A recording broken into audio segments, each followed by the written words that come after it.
Selama ini kita mengenal Majapahit sebagai kerajaan besar yang menguasai hampir seluruh Nusantara. Namanya selalu dikaitkan dengan kejayaan, kekuatan, dan persatuan. Namun, yang jarang dibahas adalah satu hal penting. Majapahit tidak runtuh karena serangan besar dari luar. Tidak ada satu perang dahsyat yang langsung menghancurkan kerajaan ini. Sebaliknya, kehancuran Majapahit terjadi perlahan, dan semuanya justru dimulai dari dalam istana sendiri. Semua bermula setelah wafatnya Raja Hayam Wuruk, sosok pemimpin yang selama ini menjadi perekat kerajaan. Setelah Hayam Wuruk meninggal, Majapahit menghadapi masalah besar. Tidak adanya penerus yang disepakati semua pihak. Kekuasaan mulai diperebutkan oleh para bangsawan. Masing-masing merasa paling berhak memimpin kerajaan. Puncaknya adalah Perang Paregreg, perang saudara yang melibatkan keluarga kerajaan sendiri. Perang ini bukan hanya soal siapa yang berkuasa, tetapi juga menghancurkan stabilitas Majapahit dari dalam.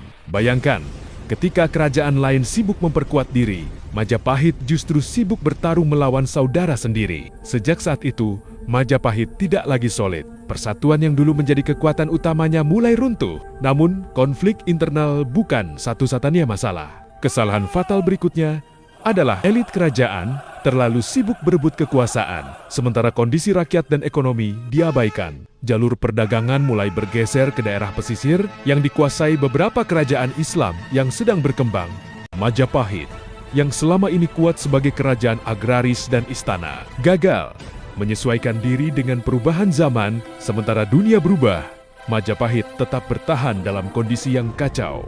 Pengaruh kerajaan perlahan melemah. Wilayah kekuasaan menyusut, nama besar Majapahit mulai kehilangan wibawanya. Majapahit tidak runtuh dalam satu hari. Tidak ada satu tanggal pasti yang menandai kehancurannya. Ia menghilang perlahan, seiring melemahnya kekuasaan dan pengaruhnya. Kerajaan-kerajaan baru muncul, sementara Majapahit tinggal menjadi simbol masa lalu. Yang tersisa hanyalah cerita tentang kejayaan dan pelajaran tentang bagaimana sebuah kerajaan besar bisa jatuh. Sejarah Majapahit mengajarkan satu hal penting. Sebesar apapun sebuah kekuasaan, ia bisa runtuh bukan karena musuh di luar. Menurut kamu, apa kesalahan terbesar Majapahit yang seharusnya bisa dihindari? Tulis pendapatmu di kolom komentar. Dan jika kamu tertarik dengan sejarah Indonesia dan dunia yang dibahas dengan cara seperti ini, jangan lupa share, comment, like, subscribe.